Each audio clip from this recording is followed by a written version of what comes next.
Day 4 of Challenge 40. It's a beautiful day in Indiana today. Just a little over 70 degrees, partly sunny, just a glorious summer day.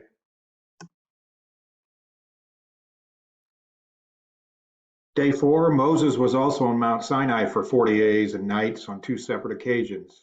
Scripture listed there, receiving God's laws. He also sent spies for 40 days to investigate the land God promised the Israelites as an inheritance. Again, scripture reference there. The prophet Jonah powerfully warned ancient Nineveh for 40 days that its destruction would become because of its many sins. The prophet Ezekiel laid on his right side for 40 days to symbolize Judah's sins.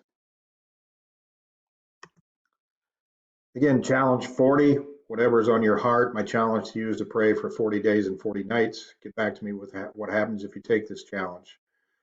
We are presently in day 4. If you've been following along, if you just happen to tune in today, you would be obviously on day 1. But find something on your heart to challenge yourself, pray about it for 40 days and 40 nights, and see what happens.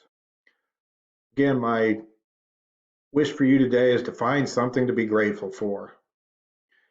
Many things going wrong in this world today, but we need to reach down and at least find something to be grateful for, something that God has blessed us with. Have a good evening. Thanks.